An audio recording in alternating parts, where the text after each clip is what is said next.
Every time a missile is fired in the Middle East, a trader in New York flinches. A farmer in India pays more for fuel. A family in Europe struggles with their heating bill. War doesn't stay on the battlefield. It travels, invisibly, through pipelines, shipping lanes, and financial markets, until it arrives at your front door. Today, we're going to trace that journey, from the oil fields of the Persian Gulf to the boardrooms of Wall Street, to the kitchen tables of ordinary families worldwide. This isn't just a story about geopolitics. This is a story about you. To understand why war in the Middle East rattles the entire planet, you need to understand one geographic fact. This narrow waterway, just 21 miles wide at its tightest point, carries nearly 20% of the world's entire oil supply every single day. 20%, 1 in 5 barrels, through a channel narrower than most major cities are wide. Tankers queue here daily, carrying crude oil bound for Asia, Europe, and the Americas. If this route closes, even for a week, global oil markets go into immediate shock. But here's what most people don't realize about oil markets. Price doesn't wait for supply to actually disappear. Markets trade on expectation, on fear. The moment conflict flares in this region, traders around the world are already repricing every barrel of oil before a single tanker is delayed.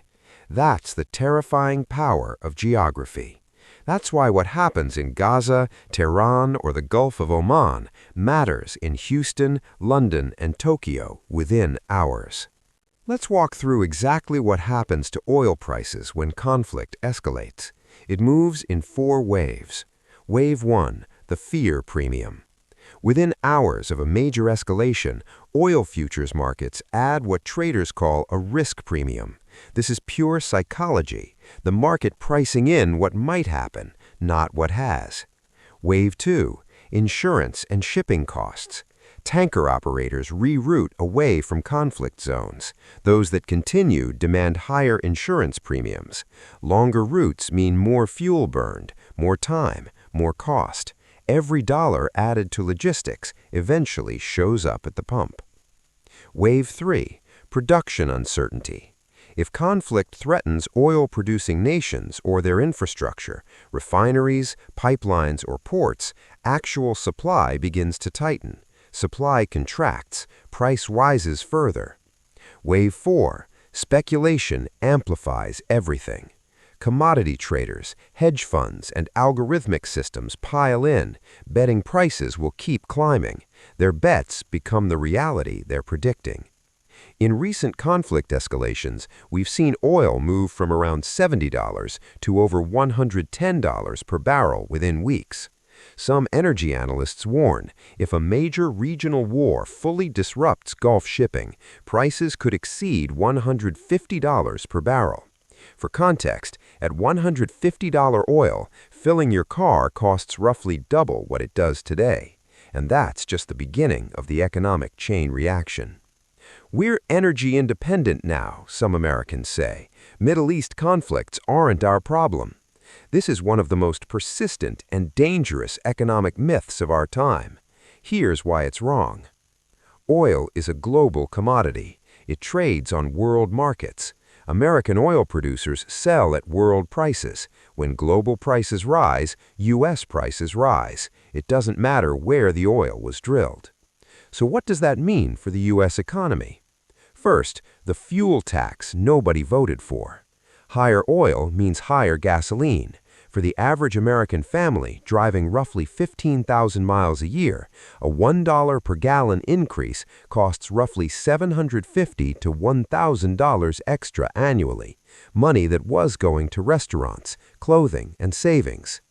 Second, the hidden cost in everything you buy. Virtually everything you consume was transported using petroleum: groceries, clothing, medicine, electronics.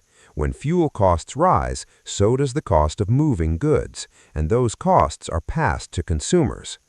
Third, inflation makes a comeback. The Federal Reserve spent years fighting post-pandemic inflation. Oil price spikes threaten to undo that work. When energy costs rise, inflation rises across the board. And when inflation rises, fourth, the Fed keeps rates high. The Federal Reserve's primary tool against inflation is interest rates. Higher rates mean more expensive mortgages, car loans, business loans, and credit cards. Economic activity slows. Fifth, recession risk. Economists at institutions from the IMF to Goldman Sachs have drawn a clear line. Sustained oil above $120 per barrel, combined with tight monetary policy, historically produces recessions. The mechanism is brutal in its simplicity. High oil, high inflation, high interest rates, slow growth, recession. It's happened before, in 1973, in 1979, in 2008. History is trying to warn us. If you have a retirement account, a pension, or any investment, conflict in the Middle East is directly relevant to your financial future. Here's how markets respond. The immediate reaction: volatility spikes. The VIX, Wall Street's fear index, typically jumps 15 to 25% within 48 hours of a major conflict escalation. Uncertainty is the enemy of markets, and nothing creates uncertainty like war. What falls? Technology stocks tend to drop sharply. They're sensitive to economic slowdowns and consumer spending cuts. Retail, travel, and airline stocks follow. Companies that depend on cheap global supply chains feel immediate pressure. What rises? Defense contractors, manufacturers of weapons, surveillance systems, and military technology see their stock prices surge. Energy companies profit directly from higher oil prices. Gold, historically a safe haven asset, climbs as investors seek stability. This creates a disturbing pattern. War genuinely enriches specific industries. The medium-term problem. Beyond the initial shock, what markets hate most is prolonged uncertainty. Every week of ongoing conflict adds risk premium to asset prices. Foreign investment into affected regions dries up. Companies delay expansion plans. Hiring slows. The market isn't just reacting to current damage, it's pricing in all the possible futures of a conflict that nobody knows how to end. Oil price shocks don't respect borders, and in our interconnected world, neither do economic consequences. The shipping crisis multiplier. When conflict threatens major shipping lanes, cargo companies reroute. Ships that once took the Suez Canal now circle around Africa, adding weeks to delivery times and thousands of dollars per voyage. In 2024, Houthi attacks on Red Sea shipping caused dozens of major carriers to reroute around the Cape of Good Hope. Container shipping costs rose over 300% in some categories within months. Everything you order online, every product in your store. Ships carry 80% of global trade by volume. When ships slow down, the world economy slows down. The developing world pays first. Nations that import most of their food and energy across Africa, South Asia, and Southeast Asia absorb oil price shocks with almost no buffer. When oil rises 40%, so does the cost of running farms, transporting food, and powering hospitals. In some of the world's poorest countries, a conflict halfway around the globe can determine whether families eat. This is the moral weight of these economic forces that rarely makes the headlines. We've talked about oil prices, interest rates, stock markets. Now, let's talk about people. Inside the conflict zones, in Gaza, in southern Israel, in communities across the broader conflict region, the economic devastation is not abstract. It's a hospital running out of fuel for generators. It's a farmer who can't harvest because roads are destroyed. It's a small business built over a lifetime, reduced to ash in an afternoon. Economists estimate that protracted conflicts in the Middle East have resulted in GDP losses of 30 to 50% in active war zones within a single year. But the number that matters most isn't in any economic report. It's the 1.9 million people displaced in Gaza alone. It's the children who haven't been in a classroom in over a year. It's the parents who don't know how to explain to their kids why their home is gone. The economic trauma doesn't end with the war. Reconstruction economists estimate that rebuilding Gaza alone could cost $30 to $40 billion, a figure that exceeds the pre-war GDP of the Palestinian territories by multiples. For communities shattered by conflict, the economic wound outlasts the military one by decades. In every war, the economic calculus is deeply and disturbingly unequal. Those who benefit, the 5 largest U.S. defense contractors, Lockheed Martin, Raytheon, Northrop Grumman, Boeing Defense, and General Dynamics, have seen their combined market valuations increase by hundreds of billions of dollars since the latest conflict escalation. Escalations began. Major oil exporters, nations like Saudi Arabia, Qatar, and UAE, earned billions in additional revenue for every $10 rise in oil prices. Those who pay. Ordinary civilians in conflict zones pay with their homes, their livelihoods, their lives. Developing nations pay through food insecurity and energy poverty, crises not of their making.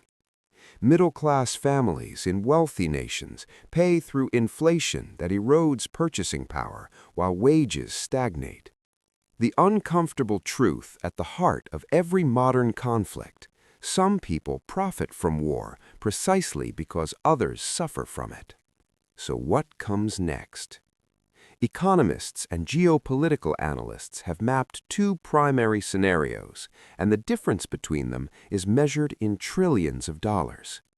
Scenario A: contained conflict. If the current escalations remain regionally contained, not expanding to Iran, major Gulf states, or critical shipping infrastructure, energy markets should stabilize within 6 to 12 months. Oil retreats toward $80 to $90 per barrel. Inflation pressures ease. Central banks resume rate cuts. Global growth recovers by late 2025 to 2026. Markets breathe. Recovery begins. Scenario B: regional escalation. If conflict expands, drawing in Iran, threatening the Strait of Hormuz, disrupting Gulf state production, the world enters genuinely uncharted economic territory. Oil above $150, inflation resurgence in major economies, interest rates staying high or climbing further, global recession probability, according to multiple major institutions, exceeding 60%. The gap between these 2 scenarios isn't small. It's the difference between a rough year and a generational economic crisis. War has always been presented as a problem for soldiers and diplomats, but the evidence is clear. War is an economic event, a humanitarian event, a human event that touches every person on this planet, regardless of how far they live from the battlefield.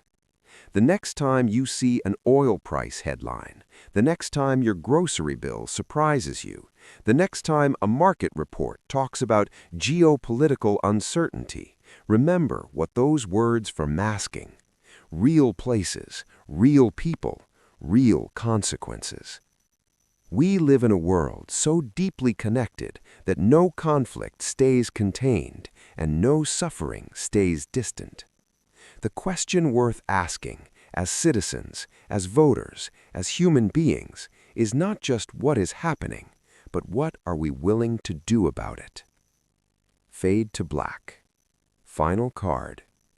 If this documentary changed how you see the world, share it. Conversations like this one are how understanding spreads.